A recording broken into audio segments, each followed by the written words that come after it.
একদিন আব্দুল্লাহ ইবনে ওমর রাদিয়াল্লাহু তাআলা আনহুকে বলতে আছে কি, এই গোলামের ছেলে গোলাম।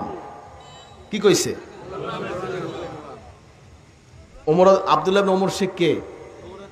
ওমর রাদিয়াল্লাহু তাআলার ছেলে।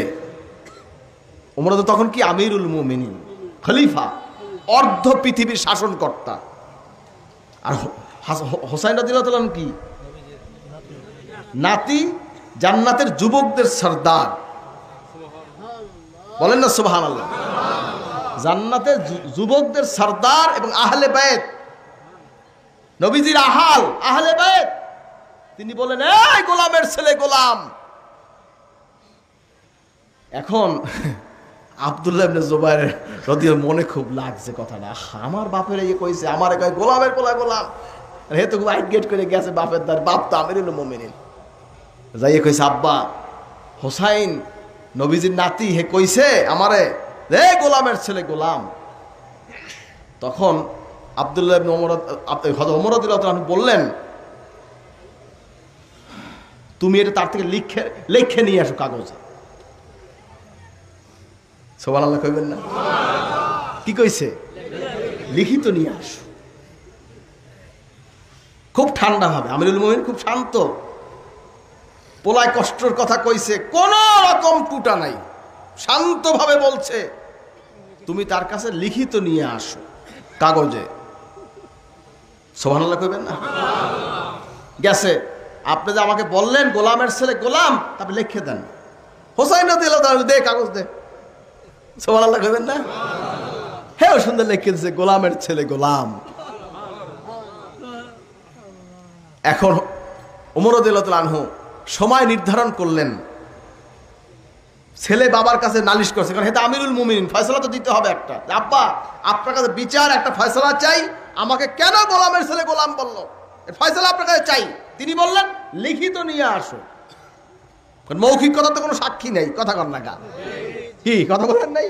লিখিত প্রমাণ লাগবে, এভিডেন্স লাগবে, দলিল নিয়ে আসো, লেখা নিয়ে আসো। আব্দুল্লাহ ইবনে ওমর রাদিয়াল্লাহু লিখিত নিয়ে আসলেন হোসাইন রাদিয়াল্লাহু তাআলা আনহুর থেকে, সাইয়্যিদে শাবাবে আহলিল জান্নাহ। সুবহানাল্লাহ। যুবকদের সরদার, আহলে বাইত, নবীজির প্রিয় দৌহিত্র। লিখে দিলেন, গোলামের ছেলে গোলাম। হাজরিন, কাগজটা নিয়ে হোসাইন আব্দুল্লাহ ওমর রাদিয়াল্লাহু তাআলা নিয়ে আসলেন কার কাছে? ওমর রাদিয়াল্লাহু কাছে নিয়ে আসছে। ওমর রাদিয়াল্লাহু কাগজটা হাতে নিয়ে সময় নির্ধারণ করলেন, মদিনা শরীফে বিশেষ ব্যক্তিদেরকে ডাকলেন এবং হোসাইন রাদিয়াল্লাহু তাআলা আনহুকে দাওয়াত জানাইলেন যে আপনি এখানে তাশরিফ নেবেন, আজকে আপনার বিরুদ্ধে একটা অভিযোগ আসছে, এর ফয়সালা দেওয়া হবে। হোসাইন রাদিয়াল্লাহু আসছেন, সবাই আসছে। আসার পরে হযরত ওমর বললেন, ছেলেকে বললেন যে এর ফয়সালা হচ্ছে, আমি যখন মারা যাব এই কাগজটা আমার কাফনের মধ্যে দিয়ে দিবি, কারণ আমি মুহাম্মদ রাসূলুল্লাহর গোলাম ছিলাম। হোসাইন ঠিকই বলেছে, হোসাইনের কথা সত্য, সে ঠিকই বলেছে, আমি গোলামের ছেলে গোলাম। আমার জীবন, আমার স্ত্রী, আমার পরিজন, আমার পরিবার মুহাম্মদ রাসূলুল্লাহর জন্য কোরবান। সেজন্যই সে যেটা বলেছে এইটাই সঠিক। এর ফয়সালা হচ্ছে আমি যখন মারা যাব আমার কাফনের মধ্যে এই কাগজটা দিয়ে দেবা। বলেন না সুবহানাল্লাহ। শিখতে হয় দাম্ভিকতা, অহংকার, এগুলো দিয়ে মানুষ বড় হতে পারে না। মেটা দো আপনি হস্তি কো अगर कुछ मर्तबा चाहो के दाना खाक में मिलकर गोले गुलजार होता हो। নিজে যদি বড় হইতে চাও, নিজের যোগ্যতা, আমি তো এলেম ফকরকে বিলাইয়া দাও। আমি কিছু না, আমি মাটি। আমিও তো বলি যে আমি ফুরফুরার গোলামের বাচ্চা গোলাম, এটা আমিও বলি, স্বীকার করি, আলহামদুলিল্লাহ। এটা বলে আমি তৃপ্তি পাই, মহব্বত পাই, আনন্দ পাই।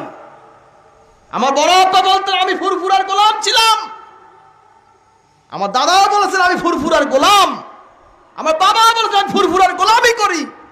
তা আমি হোসাইনও সেই ফুরফুরার মুজাদ্দিদ জামানের ফুরফুরার, তার ফুরফুরা হুজুর যত আওলাদ হাজরিন সকলের গোলাম এবং গোলামের বাচ্চা আমি গোলাম। মনে রাখবেন সবাই, আমার পীর ভাইদেরকে বলছি, আপনারা যেই পীরের মুরিদ, যেই পীরের আহাল, আপনারা কি হবেন সে নিজেরা বুঝে নেবেন। আমরা ফুরফুরার গোলাম, আমি গোলামের বাচ্চা গোলাম, এটা মনে রাখবেন। এটা ওপেন স্বীকৃতি দিলাম, আমি ফুরফুরার গোলামের বাচ্চা গোলাম। আল্লাহ যদি কিয়ামতের দিন এটা যদি কবুল করে যে তুই গোলামের বাচ্চা গোলাম, আলহামদুলিল্লাহ, এটি আমার জন্য তকদির খুলে যাবে ইনশাআল্লাহ। কারণ মায়ের দিক থেকে ফুরফুরা শরীফের সাথে আমাদের নিসবত, বেলাট আমার গায়ে আছে আলহামদুলিল্লাহ। নবীজির বংশের সাথে আমাদের সম্পৃক্ততা আছে মায়ের দিক থেকে। নবীজি কি কুরাইশি, নবীজি কি আবু বকর সিদ্দিক রাদিয়াল্লাহু আনহু, তিনি কুরাইশি খানদান। ইব্রাহিম আলাইহিস সালাম তাদের সাজরা চলে গেছে আলহামদুলিল্লাহ। হাজরিন, রক্তের বড়াই বড় জিনিস না, আমলটা বড় জিনিস, এটা নেয়ামত মনে করছি আমরা আলহামদুলিল্লাহ। যখন আমার আব্বা জানকে ফুরফুরা শরীফ বিবাহ করাইতে নিয়ে যায়, আমার দাদা জান বলেছিলেন, বাবা মুহিব্বুল্লাহ ওয়ালেদ সাহেব কেবলা ফুরফুরার গোলাম ছিল, আমিও ফুরফুরার গোলাম, হুজুর তোমাকে মেয়ে দিচ্ছেন বরকতান, বরকতান তুমি মেয়ে আনবে, এক পাই পয়সা কোনো দাবি থাকবে না। হাজরিন, ফুরফুরার আমরা গোলাম, ফুরফুরার গোলামের বাচ্চা আমি গোলাম। আল্লাহ পাক যে এই ফুরফুরার এই দরবারের এই মাসলাকের এই আদর্শের শরীয়তে মুহাম্মাদির এই গোলামি করে আল্লাহ পাক আমাকে দুনিয়াতে যাওয়ার তৌফিক দেবেন, আমিন। হাজরিন ভাইরা আমার, নিজের বাবাকে নিয়ে আমি ফখর করি না, দাদাকে নিয়ে ফখর করি না, বড় আব্বাকে নিয়ে ফখর করি না, তারা সকলেই ফুরফুরার মুরিদ ছিলেন, আমিও ফুরফুরার মুরিদ। মুজাদ্দেদ জামানের আদর্শে আকীদায় আমি তাদের মুরিদ হচ্ছি, এটা খেয়াল রাখবেন। কাজের ক্ষেত্রে গিয়ে দুই দেশ তো, ভারত আর বাংলাদেশ দুই দেশ না কি ভাই, দুই দেশ তো, এই সবসময় যাওয়া যোগাযোগ সম্ভব হয় না।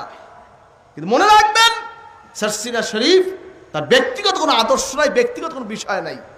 ফুরফুরা সেই মুজাদ্দেদ জামান যেই মাসলাকে, যেই আকীদা, আদর্শ রেখে গেছেন, আমরা সেই মোতাবেক আমরা চলতেছি আলহামদুলিল্লাহ।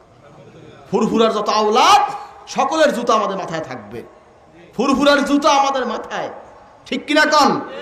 কি আপনারা এর বাইরে কিছু করবেন না কি? আবার খেয়াল রাখবেন। এখন আপনি কিভাবে চলবেন সেটা আপনার বিষয় না, আবার আপনি শর্ষিয়ালায় বুজুর্গি দেখাইতে আইবেন, কথা কন না কি, কথা কন না কা? আপনি কইবেন নাকি যে আমি শর্ষিনার ওস্তাদ, কে শর্ষিনার ছাত্র হই, আপনি কইবেন নাকি আমি শর্ষিনার মুরব্বী, কথা কন না কা? এজন্য এগুলো নিয়ে আমি কথা বলতে চাই না। আমার পীর ভাই মুহিব্বিন যারা আছেন, আপনি আপনার সন্তানদেরকে তালিম দিবেন কিভাবে আমাদের সাথে চলতে হবে, কিভাবে দরবারের সম্পর্ক রাখবে, এটা বুঝাবেন, নসিহত করে যাবেন, ওসিয়তও লিখে যাবেন। হাজরিন ভাইরা আমার, আমি যদি ফুরফুরার বিরুদ্ধে বলি, ফুরফুরা আওলাদের বিরুদ্ধে বলি, আমার কোনো যোগ্যতা অধিকার নাই ফুরফুরা পরিচয় দেওয়া। আজকের আমার দাদা হুজুর কেবলা রহমাতুল্লাহ ওসিয়তনামা লিখেছেন, আমি যা কিছু নিয়ামত পেয়েছি হযরত ফুরফুরা শরীফের হযরত পীর সাহেব কেবলা রহমাতুল্লাহ আলাইহি, হযরত ওয়ালিদ সাহেব কেবলা রহমাতুল্লাহ আলাইহি এবং আমার মায়ের দোয়া পেয়েছি। কি লিখছেন এ কথা কান না, কি লিখছেন? ফুরফুরা হুজুর নেসাউদ্দিন রহমাতুল্লাহ আলাইহি তার দোয়া এবং তার মায়ের দোয়া, বলেন আলহামদুলিল্লাহ। আমার আব্বা যারা ওসিয়তনামা লিখেছেন, আমি জীবনে যত নিয়ামত পেয়েছি, ফুরফুরা শরীফের দাদা হুজুর কেবলা, ফুরফুরা শরীফের হুজুরদের দোয়া, আমার দাদা হুজুর কেবলা, ওয়ালিদ সাহেব কেবলা, আমার মায়ের দোয়া আমি পাইছি। এ আমার আব্বা যারা লিখেছেন ওসিয়তনামায়। তা আপনারা দোয়া নেওয়ার চেষ্টা করবেন, আল্লাহ পাক আমাদের সকলকে তৌফিক দেবেন, আমিন। কারণ সবসময় মনে রাখবেন, মুরব্বীর সামনে কোনো বুজুর্গি নাই। তয়াম্মুম লাগে কখন? এক কথা কান না, তয়াম্মুম কখন লাগে? অজুর পানি যখন পাওয়া না যায় তখন লাগে কি? তয়াম্মুম।